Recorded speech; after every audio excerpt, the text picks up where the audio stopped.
Shabbat, Shabbat Shalom a todos. Bueno, bienvenidos. Hace 8 días empezamos ya a meternos de lleno en este segundo tema de este seminario, la mujer de Elohim en un mundo contemporáneo, y estábamos viendo el tema de la autoridad delegada. Estuvimos avanzando en el transcurso de estas semanas, pero ya nos empezamos a meter de lleno en ya como si la parte central del tema, y era el orden que el Eterno ha dispuesto de cómo debe manejarse el tema de la familia, ¿no?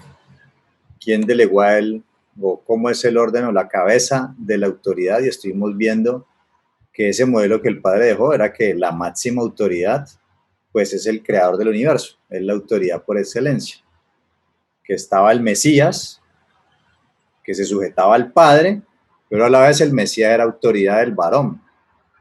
El varón debía sujetarse al Mesías, pero a la vez él tenía la autoridad sobre la mujer, y la mujer debía sujetarse al varón, pero ella tenía autoridad sobre los hijos. Y vimos que en este versículo que estamos leyendo ahí, pero quiero que sepáis que el Mesías es la cabeza de todo varón y el hombre es la cabeza de la mujer. Y el creador, Hashem, es la cabeza del Mesías.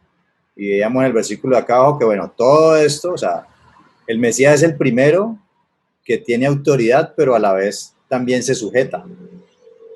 Todo, el Padre va a sujetar todo gobierno humano, todo lo va a sujetar a los pies del Mesías, pero luego el Mesías se va a sujetar al Padre. Entonces, estuvimos analizando un poco que el Mesías es nuestro modelo a seguir.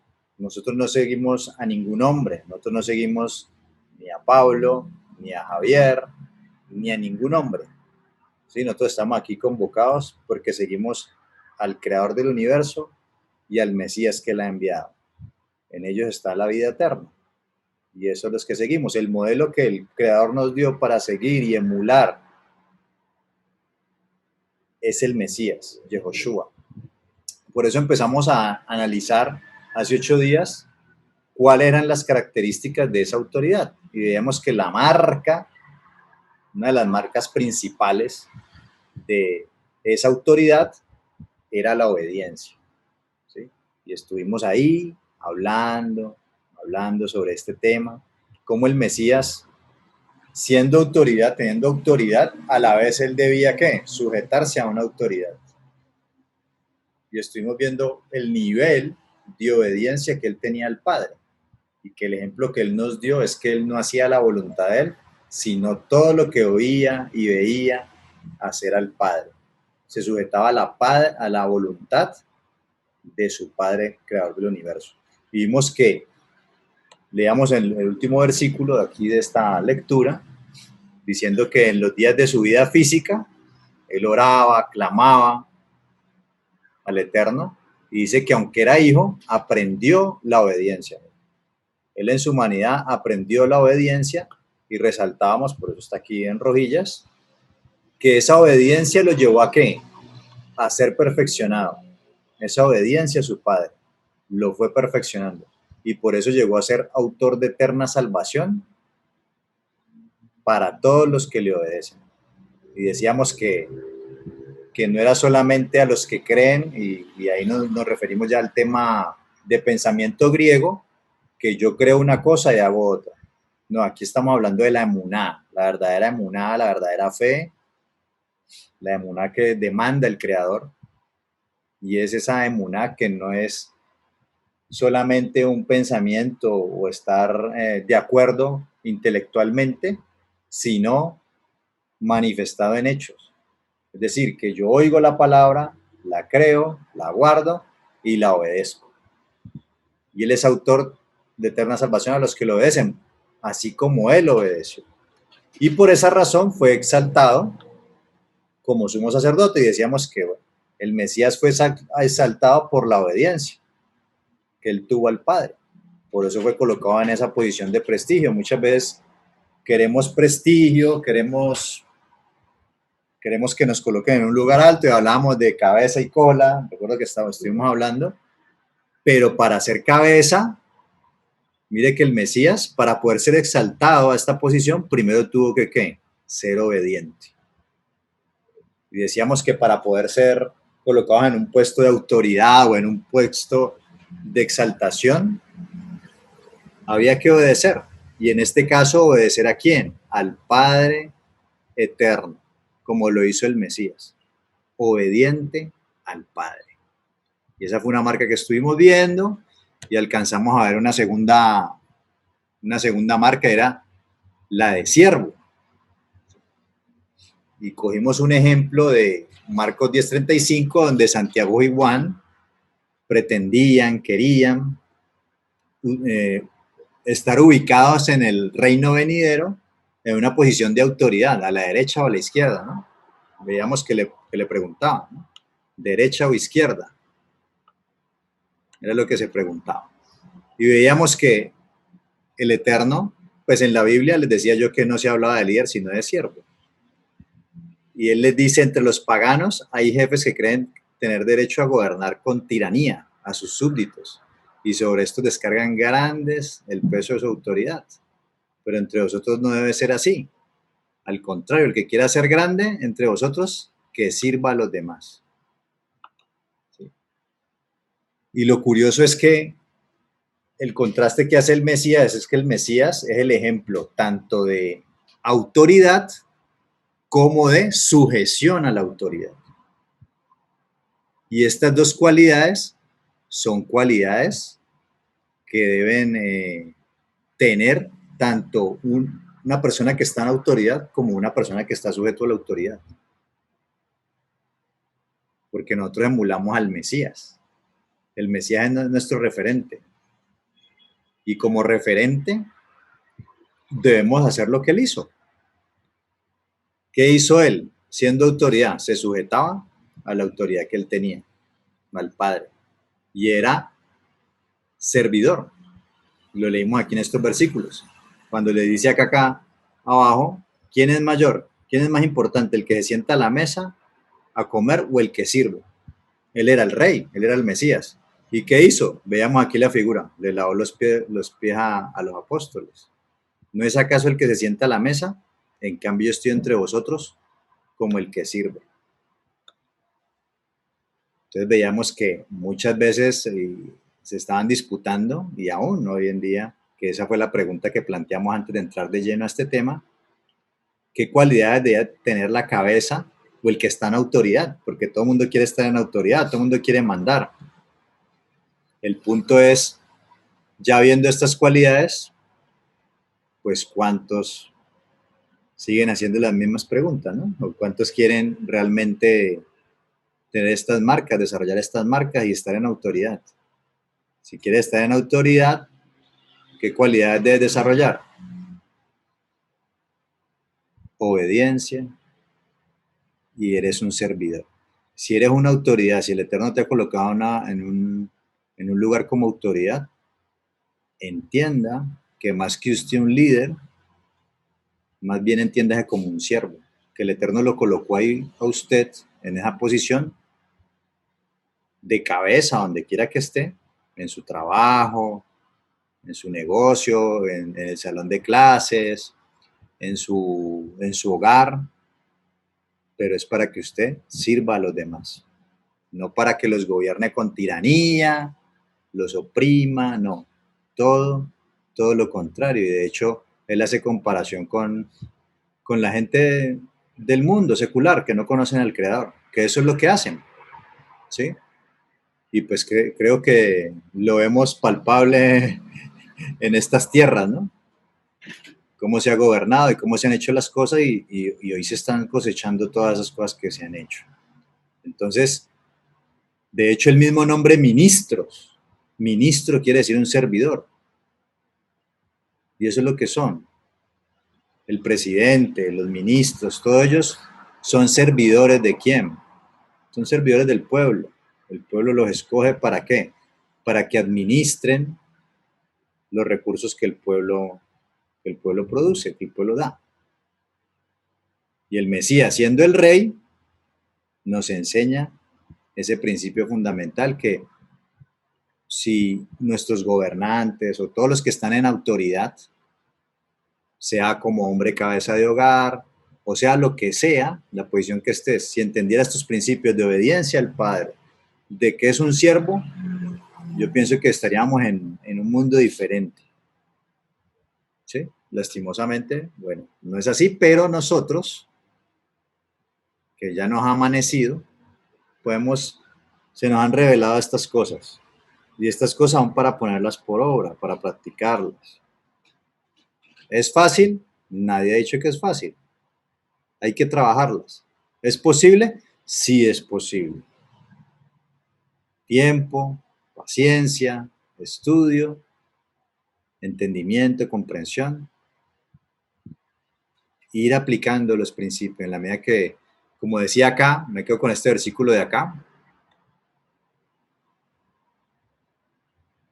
Aunque era hijo, aprendió obediencia y luego fue perfeccionado. En la medida que empiezo a obedecer poco a poco, créame que el Eterno se va a manifestar y esa emuná, su carácter, va a ir siendo perfeccionado. Pero si usted sigue actuando de manera desobediente, haciendo lo mismo que viene haciendo hasta el día de hoy, créame que va a seguir en las mismas o peor. La invitación que nos hace el Mesías es hacer las cosas de una manera diferente. Y es empezando a obedecer, empezando a sujetarnos.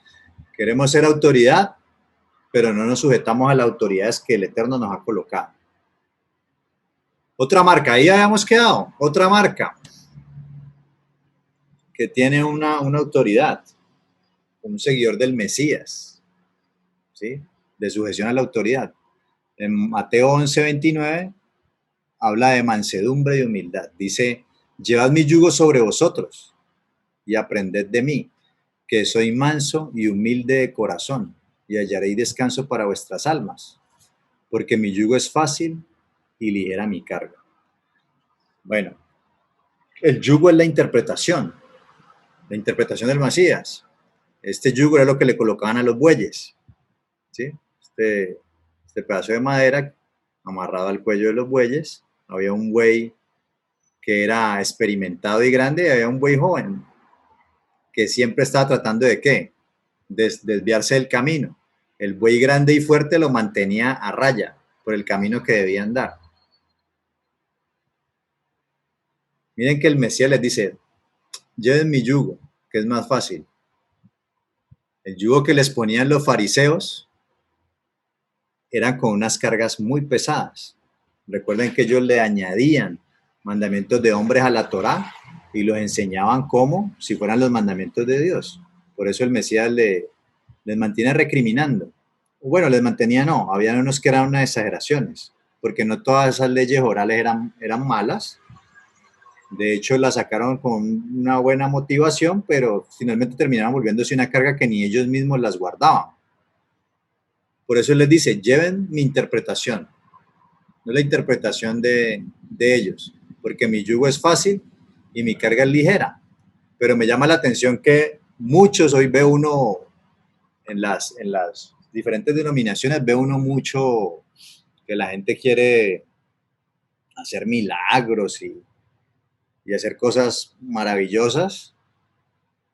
Y el Mesías lo único que dijo es aprendan de mí que soy manso y humilde de corazón. No dijo aprendan de mí a hacer milagros, a resucitar muertos, a sanar leprosos, o sea, nada de eso él dijo. Él dijo, aprendan de mí que soy manso y humilde de corazón y hallaréis descanso para vuestras almas. Muchas veces mantenemos con la alma turbada, ¿no? Muchas cosas nos perturban, nos turban. ¿Será porque somos lo contrario a esto? ¿Qué es lo contrario a humilde? Egocéntrico, arrogante, que todo el mundo, todo gira alrededor mío. Orgulloso. Exactamente, orgulloso, todo gira alrededor mío. Yo soy el centro y el ombligo del mundo. Lo demás tiene que rendírmela a mí. Sean personas, cosas, bueno, todo. La humildad tiene que ver con morir a ese ego dejar de creerse el centro del universo, el centro del planeta, del mundo, y pensar más en los demás también. No solamente soy yo, es pensar más en los demás, es ponerse en los zapatos de los demás, es no creerse más que los demás, es tener esa actitud de servir a los demás, que las posiciones que te han dado, la posición que te han dado, la puedes utilizar egocéntricamente como un gobernador tirano, o de esta manera que dice el Mesías, y lo conectamos con lo que venimos hablando, de una manera humilde, no creyéndote más que los demás, sino que el Eterno te ha colocado en esa posición para que sirvas a los demás, no para satisfacer tus propios deseos, que muchas veces son malos deseos, sino para poner al servicio de los demás. Pensar más en ellos también. ¿Vas a decir algo, Daniela?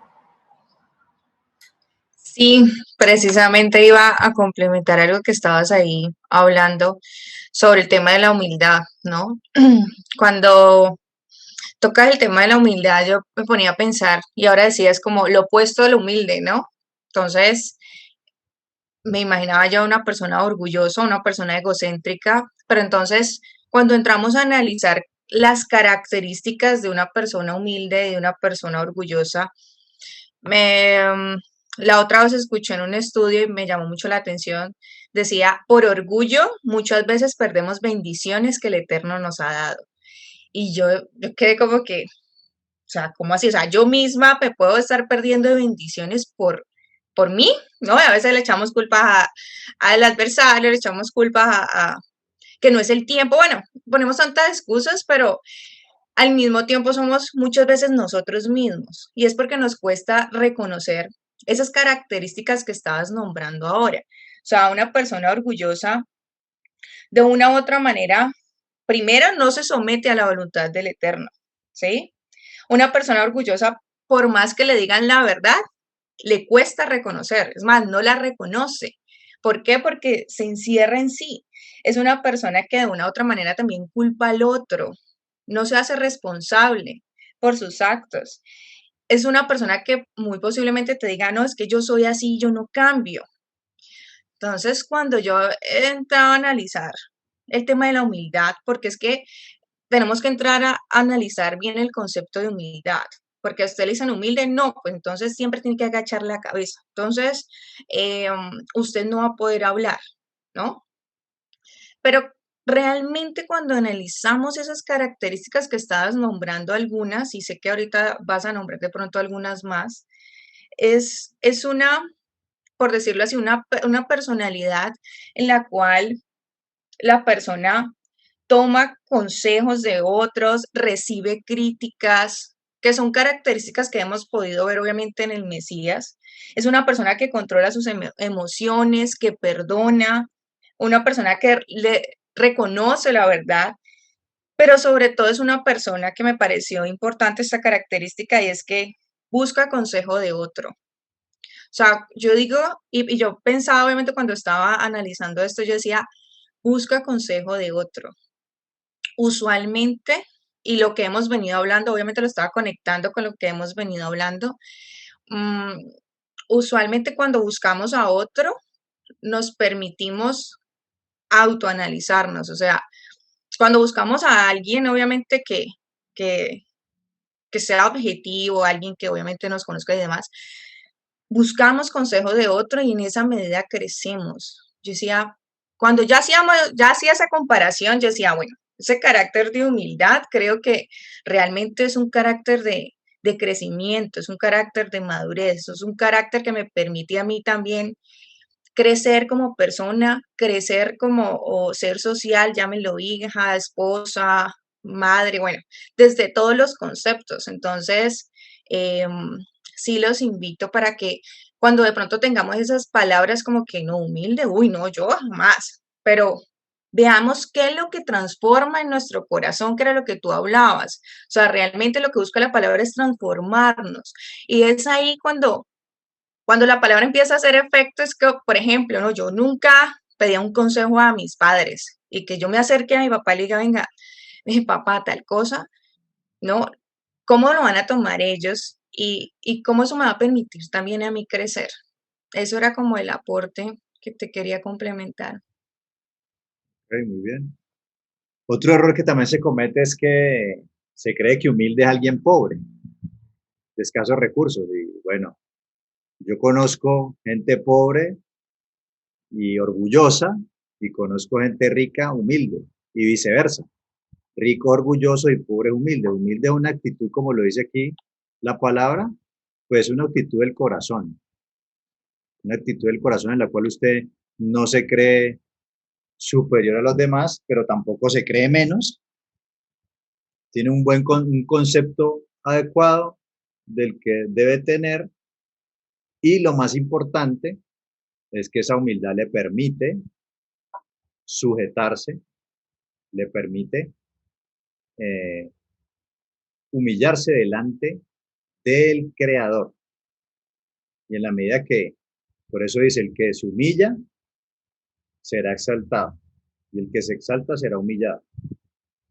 Esa humildad debe ser primariamente y principalmente ante nuestro creador. Obviamente, cuando hablamos de humillarnos delante de Dios, es tener ese corazón dispuesto al arrepentimiento, al hacer la introspección, al, al tener un corazón de arrepentimiento y de querer cambiar delante del otro. Reconocer que eres la autoridad y que has actuado mal y que debes hacer lo que Él te dice que debes hacer.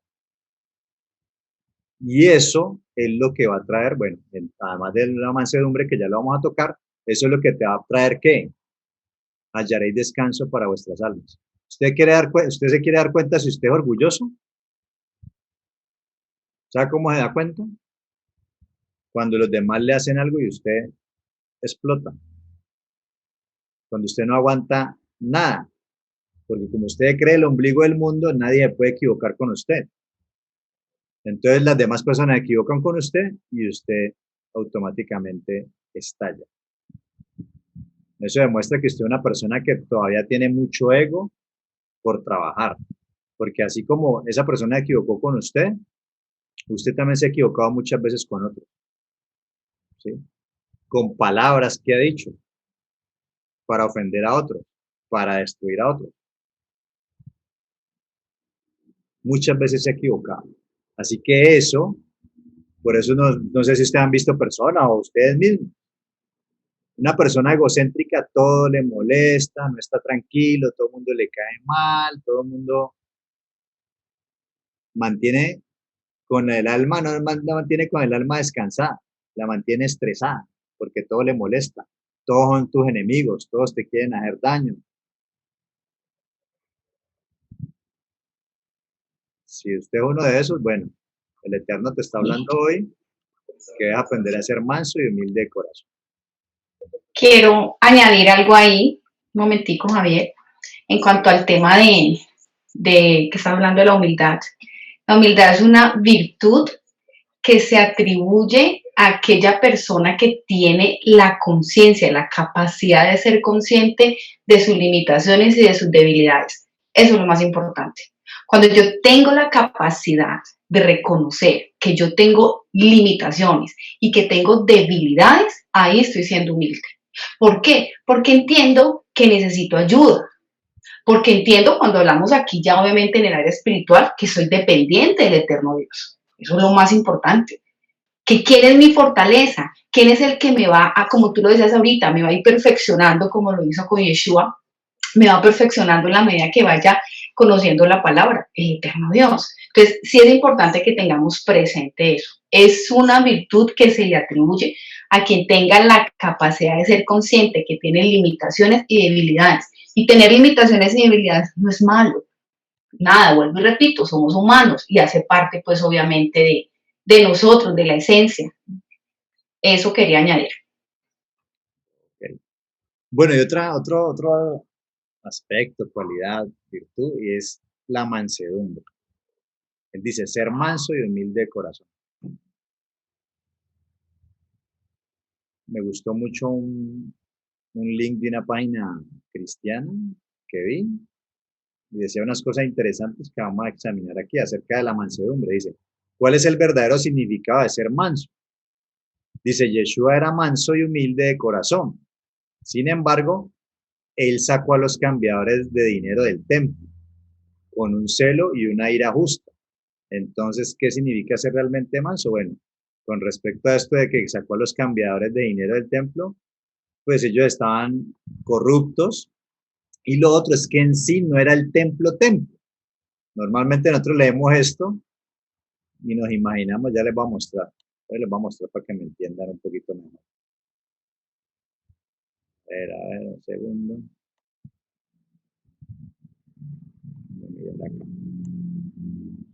Mostrar aquí.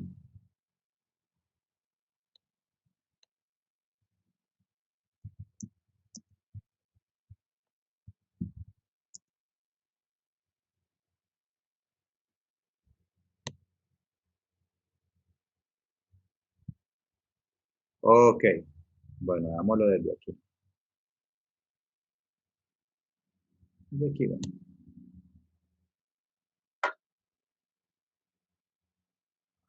El templo que el creador mandó a construir, cuando mandó a construir el templo, era esta área de acá.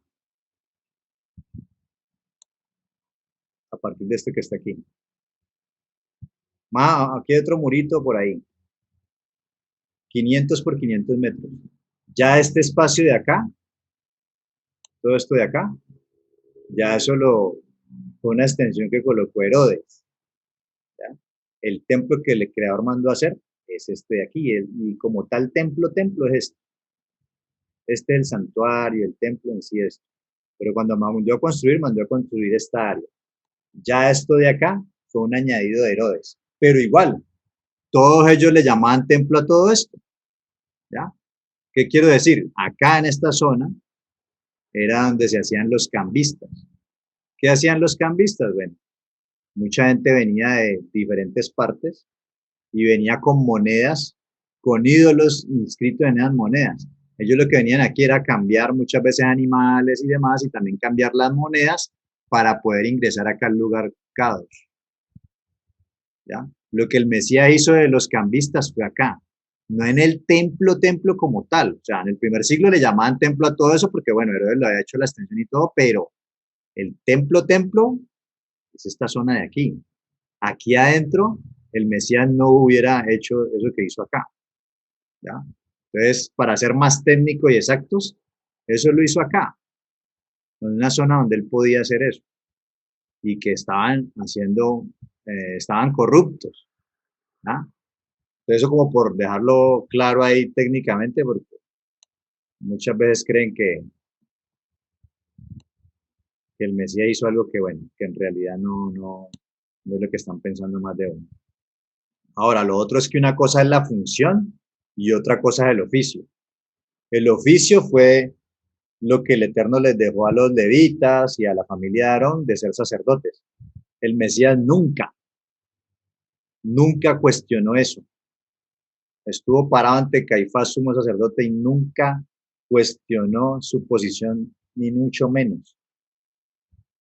Él lo que denunció fue la función, que estaba corrupta. Y muchas veces recriminó a los fariseos, pero los fariseos no eran sacerdotes, ni mucho menos.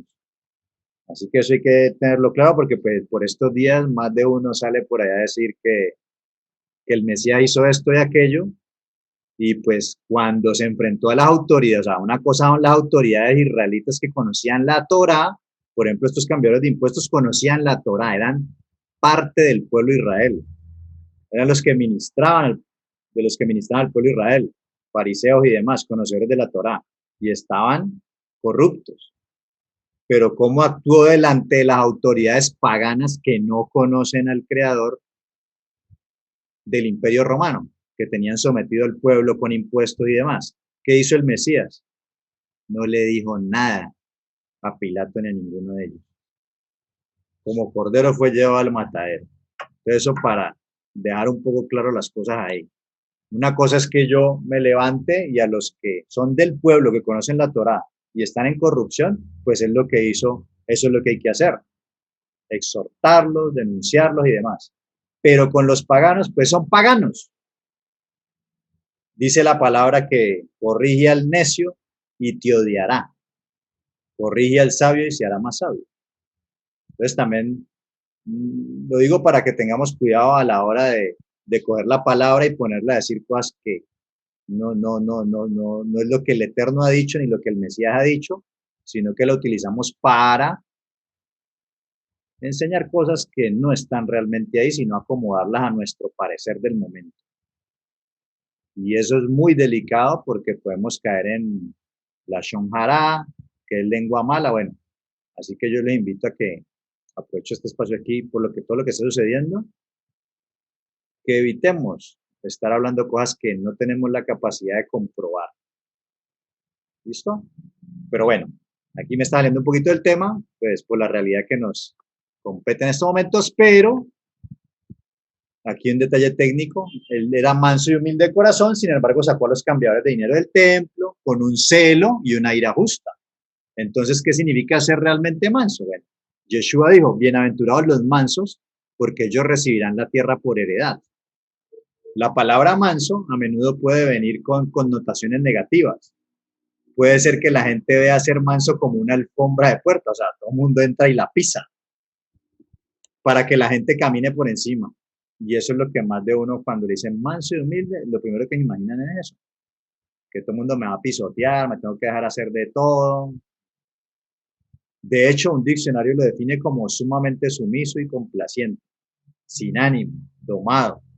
Sin embargo, Yeshua mismo es descrito como manso.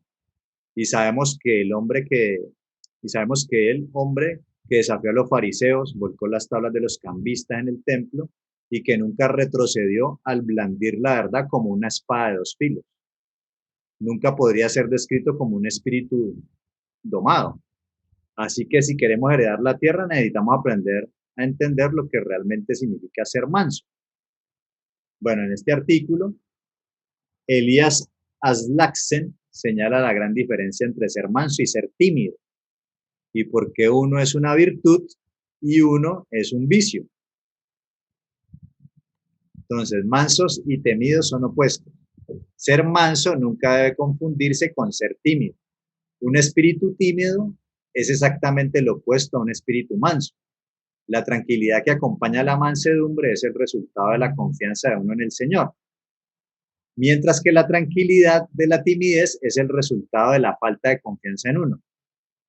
No sé si tenga algo que decir ahí las chicas. ¿Sigo? Bueno. Tampoco debemos ser llevados a pensar que una persona mansa siempre está tranquila. Él es tranquilo cuando, y ojo con esto, aquí ojo con esto, él es tranquilo cuando debe estar tranquilo. ¿Y cuándo es eso? Cuando es injuriado o tratado injustamente. Y el Mesías fue así, lo trataban injustamente, testigos falsos, bueno, de todo, y él, ¿qué hizo? Permaneció callado. Cuando otros pierden su temperamento. O sea, si usted es una persona que está en el camino del Creador, si usted es una persona que, que conoce al bendito, que se congrega en Shabbat, que escucha la palabra, y se encuentra con una persona que no ha escuchado la palabra, que no le ha amanecido, usted no puede reaccionar como él reacciona, porque esa persona está con otro espíritu, no tiene el espíritu del bendito. Esa persona no ha sido expuesto a la palabra del Creador. Usted sí, usted supone que es una persona espiritual, o por lo menos está empezando a ser espiritual. Y eso tiene que tenerlo usted en cuenta. Usted no puede actuar como el mundo actúa. Usted no puede hacer las mismas cosas que el mundo hace. El modelo a seguir es Mashiach. Entonces, cuando otros pierden el temperamento, entonces es una bomba de tiempo que otro pierde el temperamento y usted actúa igual o peor que esa persona.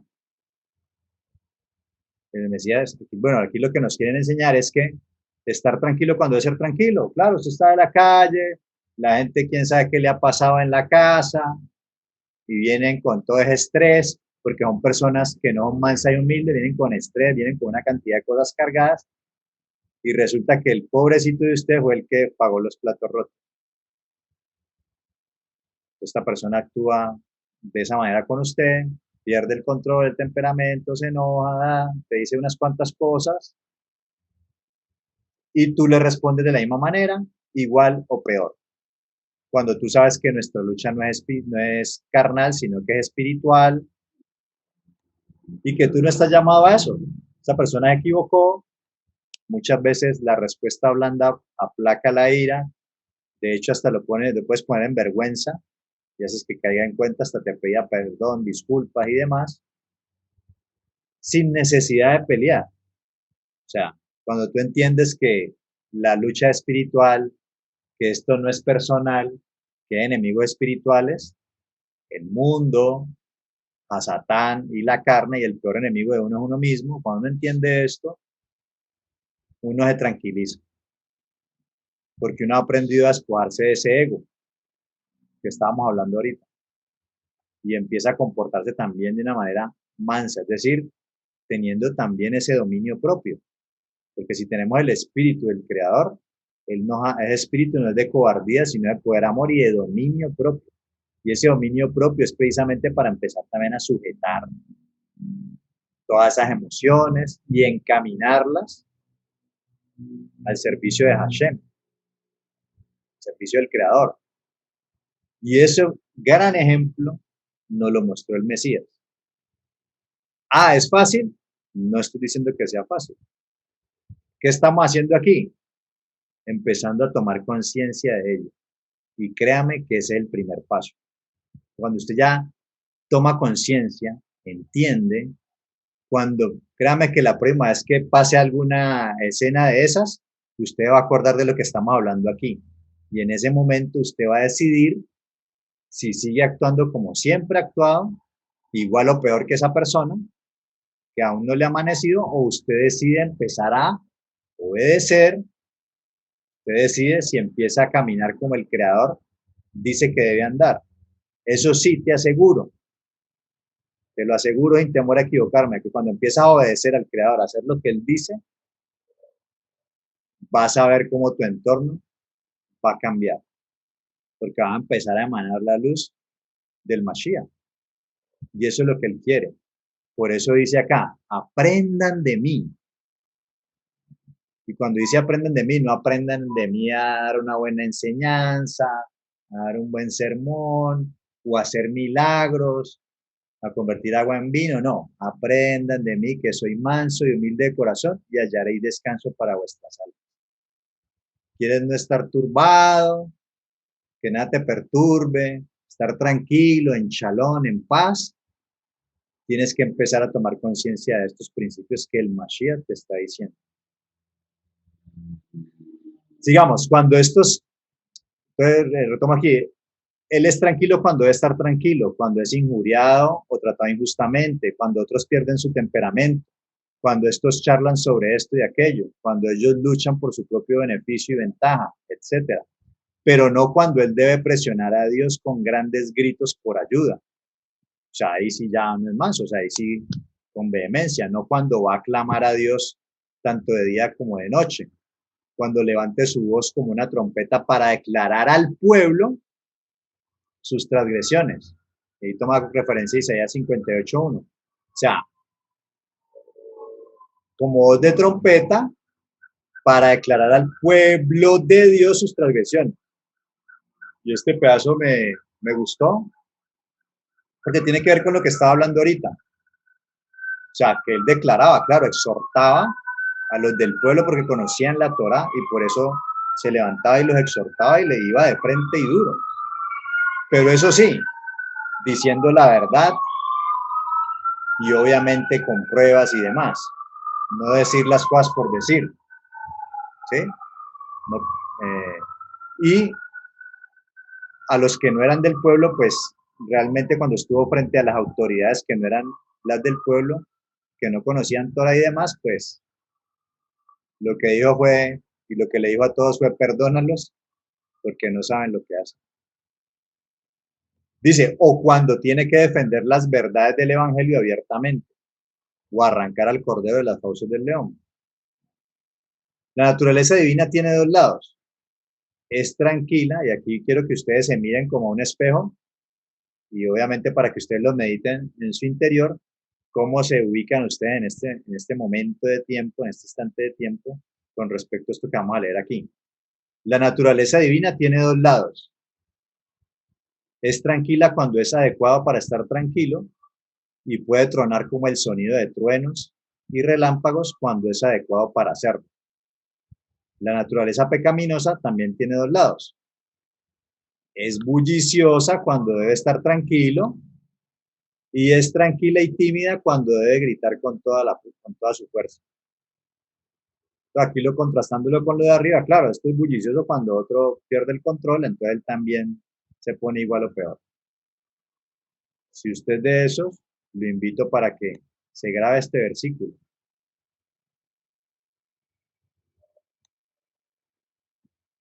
Mateo 11:29. Aprended de mí, por lo menos aprendas este pedazo. Aprended de mí que soy manso y humilde de corazón y hallaréis descanso para vuestras almas. Apréndalo, memorícelo. Repítaselo en la cabeza. Cuando Javier, llegue el momento de actuar, bueno, ahí lo tiene. Y eso es cuando dice, ¿recuerdan cuando leemos Josué? Que dice, recita y medita en este libro de la Torá. Bueno, para eso es, para que en el momento justo, adecuado, se venga a tu cabeza y lo apliques. ¿Iba a decir? ¿Quién iba a hablar? sí, precisamente eso que estabas hablando de la naturaleza divina tiene dos lados.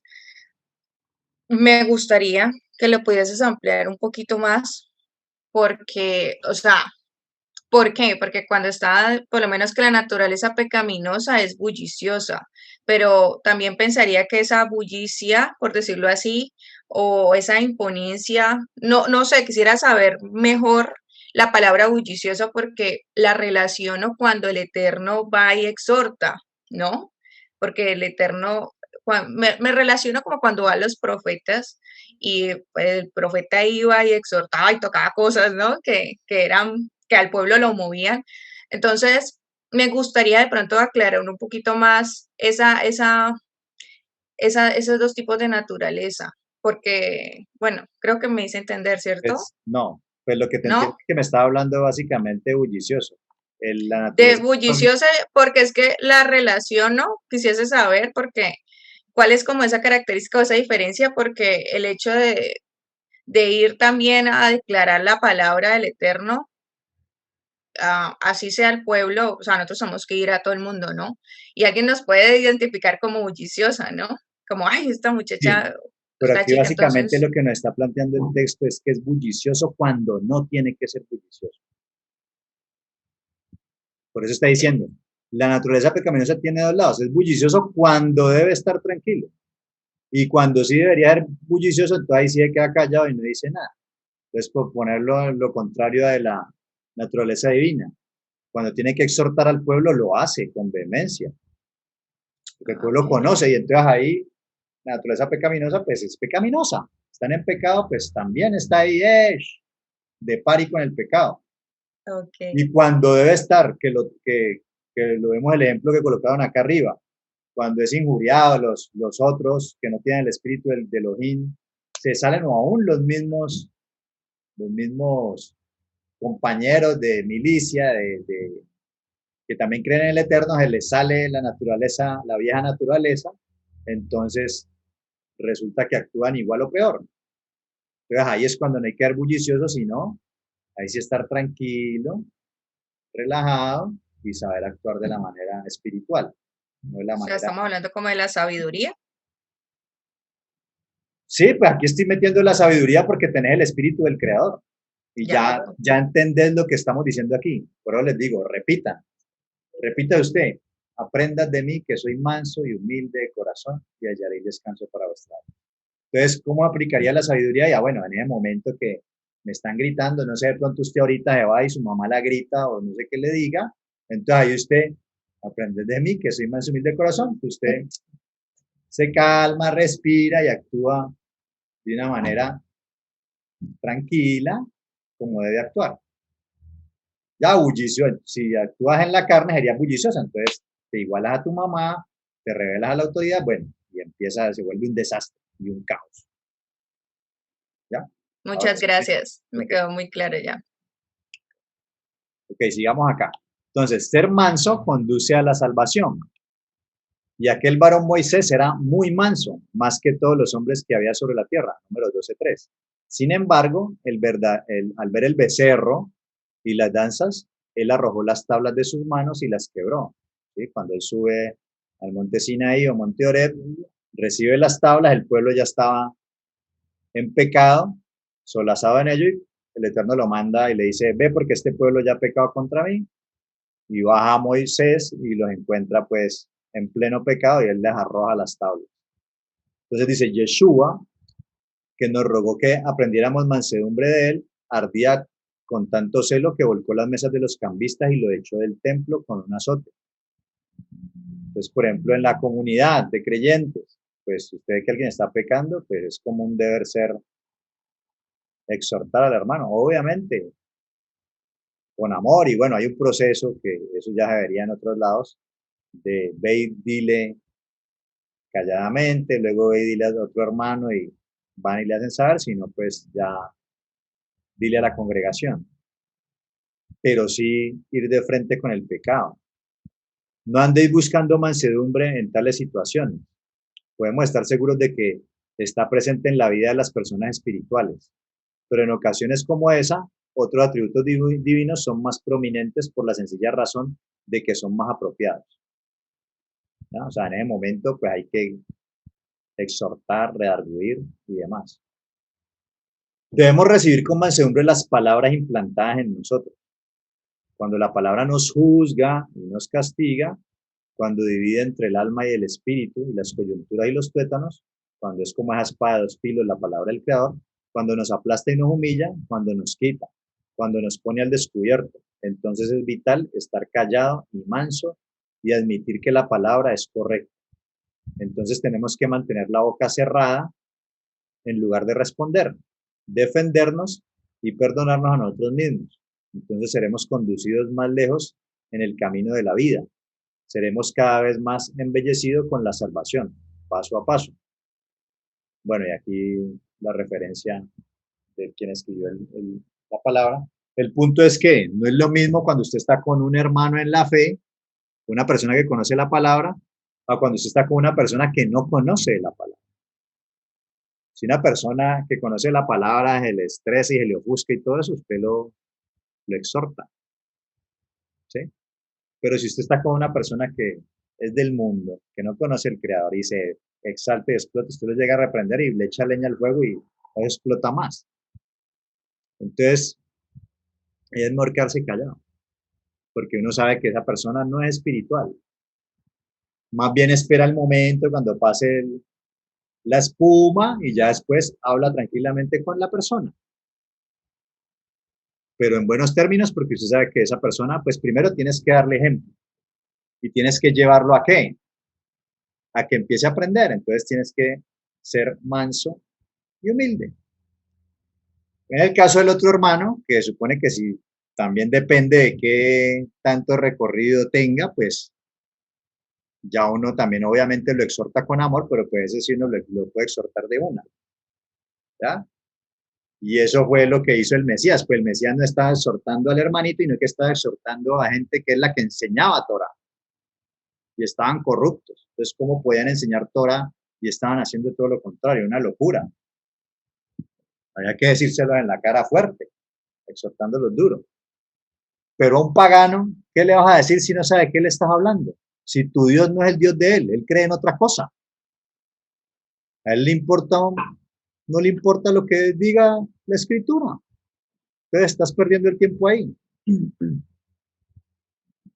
Bueno, muy Pues bien. sí, pero igual como lo estabas comentando ahora, ¿no? Me pareció y creo que es importante que lo tengamos en cuenta, es que la blanda respuesta aplaca la ira, que va a depender también qué palabras nosotros utilizamos. Y lo digo porque en el contexto, en los diferentes contextos donde nos encontremos, vamos a encontrar personas no creyentes en nuestra misma emuná. eh, y entonces, y usualmente se pueden presentar nuestros mayores conflictos con esas personas, ¿no? Entonces es encontrar esas palabras y esas actitudes adecuadas. Y me gustó mucho lo que estabas hablando ahora con respecto a que a veces nos cargamos con lo que la persona nos trae o nos está diciendo, pero no sabemos que posiblemente es una respuesta a cosas que hayan pasado en su día anterior, cosas que estén pasando en su vida, cosas que ya tiene guardadas en su corazón, y cuál es nuestra disposición frente a esa necesidad que nos está demandando la otra persona. Porque si bien estamos viendo y la finalidad es mirar cómo nos podemos desenvolver en este mundo contemporáneo, es importantísimo lo que estabas nombrando, o sea, ser conscientes de lo que la otra persona me está diciendo y no cargarme con eso, sino poder ser ese instrumento canalizador, ¿no? Y finalmente poderles llevar a darse cuenta de a la persona de lo que está haciendo, ¿no? Y por qué lo está haciendo. Mm, eso era lo que quería como complementar. Muy bien. Entonces mire que estas marcas son las marcas de un ¿qué? De una autoridad. Obediente, siervo, manso y humilde. No sé si era parecido a lo que nos estaban imaginando, pero pues eso es lo que nos está enseñando el modelo. Y recuerden, esas marcas no es solamente para los que cuando estoy en autoridad, y no también para los que están en su sujetos a la autoridad. Así que no hay escapatoria. Otra marca que, que es dar la vida de la autoridad, el Mesías, dice en Mateo 20:28, como el Hijo del Hombre no vino para ser servido, sino para servir y para dar su vida en rescate por muchos. Y llevándolo esto aquí al plano de matrimonio, bueno, estamos hablando de que el marido es cabeza de la mujer, en este caso, que el Mesías es la cabeza Dios, el creador es la cabeza del Mesías, el Mesías es la cabeza del varón y el varón es la cabeza de la mujer, y la mujer cabeza de los hijos. Bueno, ¿quién debe ser la cabeza? Aquel que está dispuesto a dar su vida. O sea, el siervo está dispuesto a dar su vida. Es el primero que le pone el pecho a la brisa, a la hora del peligro y demás. Está dispuesto a dar su vida por los que tiene en sujeción. En sujeción. Y eso lo vemos muchas veces en las familias de manera natural, como la madre da la vida por sus hijos. Y muchas veces, bueno, los buenos padres, porque pues, hay de todo, hablándolo aquí con el mundo contemporáneo, hay de todo, pues los padres dan su vida por sus familias, salen a defender la familia. Entonces un siervo da su vida. Ejemplo de humildad en el Mesías. Bueno, en Filipenses 2:5 dice, la actitud de ustedes debe ser como la del Mesías Yeshua. La actitud de ustedes, la actitud mía, la actitud de todos los que estamos aquí, el modelo es Mashiach. Y debemos tener ¿qué? La actitud, no las aptitudes, porque él pudo haber hecho muchas cosas y como les decía, hacer milagros, convertir agua en vino, resucitar muertos, echar fuera demonios, lo podríamos colocar ahí como aptitudes. Pero lo que nos pide la palabra y lo que nos pide él mismo es tener las actitudes de él. Las actitudes del Mesías, quien siendo en naturaleza de Elohim, o sea, mire que el Mesías era Elohim, o sea, una autoridad por excelencia. No consideró al ser igual a Elohim como algo a que aferrarse. Por el contrario, ¿qué hizo? Se rebajó voluntariamente, sea, no se creyó más que nadie, no se creyó más, sino que se rebajó, ¿sí? Igual a los demás, tomando naturaleza de siervo. O sea, no solamente de hombre, sino de qué, de siervo. Y haciéndose semejante a los seres humanos. Y al manifestarse como hombre, se humilló a sí mismo y se hizo ¿qué? Obediente hasta la muerte y muerte de cruz. Por eso Elohim lo exaltó. O sea, mire que aquí hay varias cosas, aquí retomamos varias cosas. O sea, la actitud del Mesías, una actitud de obediencia, una actitud de servicio, una actitud de mansedumbre, de humildad, y lo que estamos viendo, dispuesto a dar su vida. El Mesías no es salida del libreto, no es salió del libreto, no eludió su responsabilidad, hizo lo que el Padre debía hacer, por eso por allá leímos de que se hizo obediente, y lo leemos aquí también, se humilló a sí mismo y se hizo obediente, porque él también tuvo que practicar la obediencia, y dice que hasta la muerte y muerte de cruz, murió por su familia. Y esa familia somos todos nosotros. Murió por usted, por mí, murió por usted y por mí, que éramos enemigos de él. No nos interesaba lo que él dijera, lo que era su padre. ¿Cuántas veces blasfemamos? O incluso algunos podemos seguir blasfemando diciendo cosas que no son, haciendo cosas que al padre le desagradan. Siendo mal ejemplo de nuestros hijos, dando mal testimonio en la calle, bueno, muchas locuras que el ser humano hace, nos solazamos en el pecado y el Eterno aún así, queriendo reconciliar con nosotros, dio su vida por nosotros, por los enemigos. Y obedeció al Padre. Imagine usted eso. Dice, por eso Dios lo exaltó hasta lo sumo. Y le otorgó el nombre que está sobre todo nombre, para que ante el nombre del Mesías se doble toda rodilla de los que están en los cielos, en la tierra y debajo de la tierra, y toda lengua confiese que Yeshua HaMashiach es el Señor, para gloria de Dios Padre. Entonces, ¿por qué fue exaltado? Porque tenía desarrolló estas actitudes, estas cualidades que debemos desarrollar todos nosotros. Todos nosotros estamos llamados a eso. Y quiero que vayamos aquí, ejemplo de sujeción y autoridad. En Efesios 4:12 dice lo siguiente, a fin de perfeccionar a los santos para la obra del ministerio. O sea, el objetivo es perfeccionar a los santos. Recuerden que los santos no son muertos, sino personas vivas, ¿no? Que están apartadas para vivir como el Creador dice que deben de vivir. Eso es un santo. Kadosh, apartado para vivir como el Creador dijo que hay que vivir. Dice, a fin de perfeccionar a los santos para la obra del ministerio.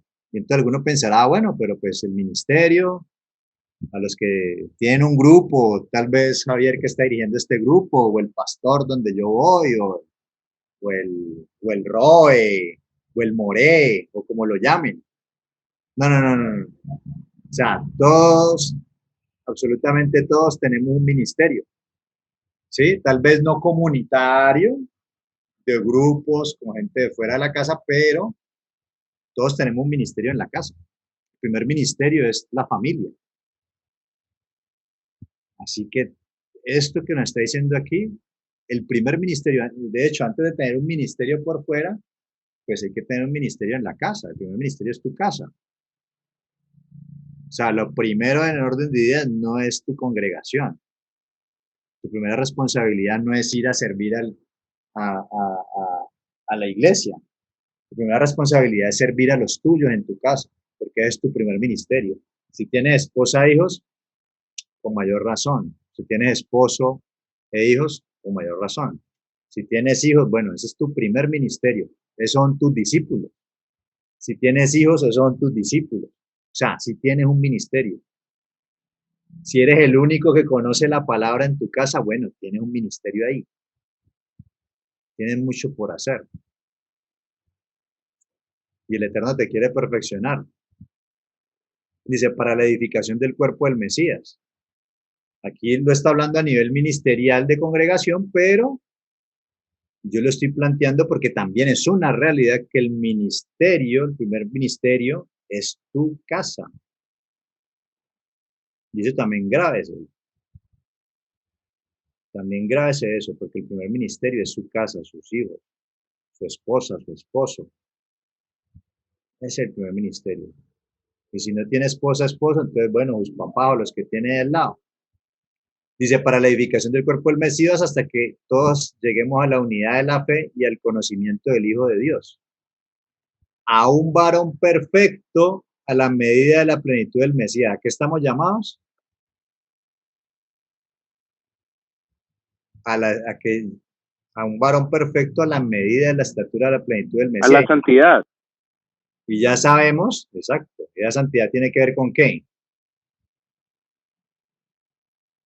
Con la obediencia. Exactamente. Y esa obediencia nos va a llevar a qué. ¿Cómo me vieron ahí? A la A salvación. nuestro perfeccionamiento, ¿no? Y esa obediencia la leímos allá en varios versículos, que es la que nos va a ¿qué? Perfeccionar. Como perfeccionó Mashiach. Esa obediencia al Padre nos va a perfeccionar. O sea que mire que contrario de lo que uno ve que enseñan en muchas congregaciones, no, es que nadie es perfecto, pero pues nosotros somos llamados a perfeccionarnos. Puede que no alcancemos la perfección total, pero el Eterno nos manda a irnos perfeccionando, a alcanzar la medida de la plenitud de la estatura del Mashiach. O sea que yo no puedo estar poniendo como excusas de que no, es que nadie es perfecto. No, pues utilizamos muchas veces esa frase para disculparnos de nuestro pecado y de muchas cosas que hacemos con premeditadamente. No, hay que empezar a trabajar. Por eso hablamos aquí de que tome conciencia de esto, mansedumbre, humildad, obediencia, precisamente para ir poco a poco trabajando. Aquí nadie va a decir que usted era un desobediente, un rebelde y que ya mañana usted ya una lumbrera. Nadie le está diciendo eso. Ahora, tampoco voy a negar de que el creador puede tocarlo y sí, pero normalmente no. Normalmente a la mayoría toca que poco a poco ir aprendiendo eso, ir despojándose de ese ego y de todas estas cuestiones. No es tan sencillo, pero créame que usted no es el único que ha pasado por esas o va a pasar por esas.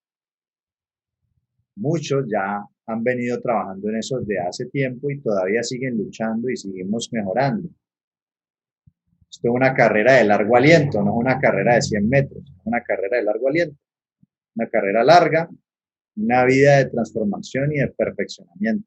Pero lo importante es ir para adelante. Dice ahí, para que ya no seamos niños fluctuantes, llevados por doquiera de todo viento de doctrina. Sí, obviamente, si somos obedientes al Creador, conocemos su palabra. No nos dejamos llevar por cualquier doctrina. Por estratagema de hombres para engañar, emplean con astucia las artimañas del error, sino que siguiendo la verdad en amor, crezcamos en todo en aquel que es la cabeza. Esto es el Mesías. O sea, crezcamos en todo como la cabeza. Debemos parecernos a la cabeza. O sea, nosotros, aquí plantea que nosotros somos el cuerpo. El Mesías es la cabeza de todo el pueblo de él. ¿Y el cuerpo qué hace? Lo que la cabeza le dice que haga. La cabeza es la que manda la orden y el cuerpo lo que hace es moverse. ¿Sí? El cuerpo, la cabeza es la que le dice al dedo que se mueva.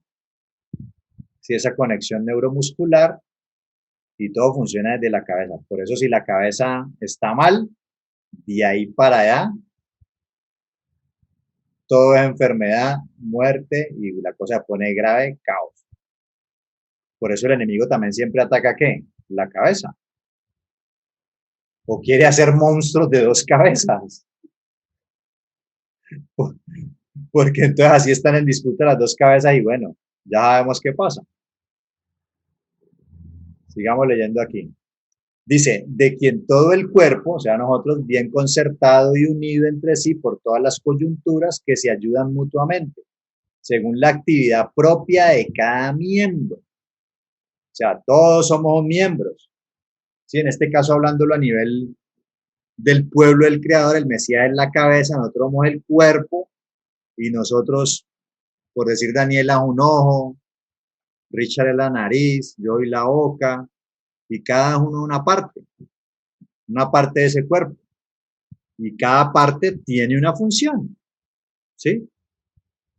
La boca para hablar, para comer, para degustar, el oído para oír, ¿sí? Cada uno tiene una función y la cumple. De la misma manera, en nuestros hogares, por eso aquí hablamos de la autoridad delegada. Elohim, el Mesías, varón, mujer, hijos, hay un orden. Y el hecho de que cada miembro tenga una función diferente no quiere decir que uno sea más que el otro. ¿Sí? Si usted dígame, ¿qué le pasa cuando usted va caminando en chanclas? No sé, le ha pasado y se golpea el dedito chiquito con la pata de la cama o con un asiento. Dígame, ¿qué pasa? Todo el cuerpo se duele. Usted se tira al piso y todo el cuerpo está en función de ese pequeño miembro. Y uno podría decir, ¿y el dedo pequeñito para qué sirve? Yo doy un dedo pequeño, ¿para qué sirve? Bueno, y no tener ese dedo pequeño, puedes perder el equilibrio. O sea, cada miembro tiene una función y todos forman un cuerpo. Por eso en el matrimonio también se habla de un ejat, de que son una unidad. Ninguno es más que el otro, simplemente hay un orden y se le delegaron unas funciones. Y esas funciones son las que, bueno, vamos a tratar estamos aquí también hablando de todos estos temas para tomar conciencia de ese orden que el Creador ha establecido. Entonces dice al final, de quien todo el cuerpo bien concertado y unido entre sí por todas las coyunturas que se ayudan mutuamente según la actividad propia de cada miembro, recibe su crecimiento para ir edificándose en amor. ¿Sí? Cuando cada miembro toma conciencia de cuál es su función, entonces la cosa va a irse armonizando y se va a ir edificando con amor, porque entiende que no es que nadie sea más que nadie, simplemente se ha delegado unas funciones y para eso se nos ha dado a cada uno unas capacidades, unas habilidades, ¿sí? Eso de que el hombre es igual a la mujer, claro, jurídicamente, bueno, no sé si es la palabra indicada, me corregirá ahí la abogada que por ahí la vi, ante la ley, claro, somos iguales, pero ya a nivel específico, y que es lo que estamos viendo aquí en este seminario, fisiológica, física, psicológica, somos diferentes y tenemos unas habilidades las cuales entran a complementarse unas con el otro, ¿ya? Simplemente el Eterno delegó una cuestión y así funciona mejor la cosa, ¿ya? Pero cada uno debe tomar conciencia de qué parte del cuerpo es, qué miembro es y cuál es su función. Y la cosa va a andar edificándose en amor y va a haber crecimiento.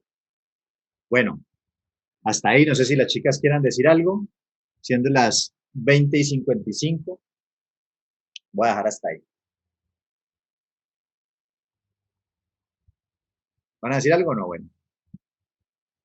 No, muy claro. Todo claro. A ver, aquí. ¿Cómo? Perdón, Richard, ¿qué? Perdón. No, toma tú la palabra. No, solamente para decir que la verdad, muy claro, fue totalmente claro, pues como la enseñanza de hoy, teniendo claro específicamente el tema de humildad y de mansedumbre, ¿no? Que es de esos temas que como seres humanos nos cuesta mucho, ¿ya? Y es importante porque hoy logramos yo diría que aprendimos realmente, reconocimos realmente el concepto de cada uno y la importancia que tienen en nuestra formación personal. Y más cuando queremos primero cuando somos hijos del Eterno, cuando sí de alguna manera queremos tener un lugar, porque todos los seres humanos queremos ser reconocidos y tener un lugar. De hecho, el pertenecer a implica el querer tener un lugar, eso hace parte de la identidad. Entonces, cuando reconocemos realmente lo que representa humildad y mansedumbre, ya es mucho más claro. O sea, listo, usted quiere ubicarse allí como autoridad, bájese, bájese. Sirva porque de lo contrario no es. Nada, muy claro, muchas gracias, Javi, súper bien. Y aprender a controlarse a uno mismo, o sea, Ya, tener dominio propio. Muy importante eso. o sea, en pocas palabras, para ser grande hay que hacerse pequeño. Exacto. La humildad es clave y la mansedumbre. Ahí cuando hablabas del autocontrol, del dominio propio, es también un poco lo que en psicología llamamos inteligencia emocional, ¿ya? Es la habilidad que todo ser humano tiene para aprender a gestionar sus propios pensamientos, emociones y sentimientos y aprender a reconocer los del otro. Primeramente tengo que hacerlo en mí, ¿no? Cuando yo aprendo, cuando digo gestionar es manejar, canalizar. Cuando yo lo sé hacer en mí, créalo que va a ser mucho más fácil aprender a identificarlo en el otro. Y como no lo exponías claramente, yo no voy a entrar a engancharme, por supuesto, porque no tendría sentido que yo voy a utilizar una palabra como que me iguale al nivel del otro cuando posiblemente no ha aprendido lo que llamamos ahí del dominio propio. El dominio propio o autocontrol emocional.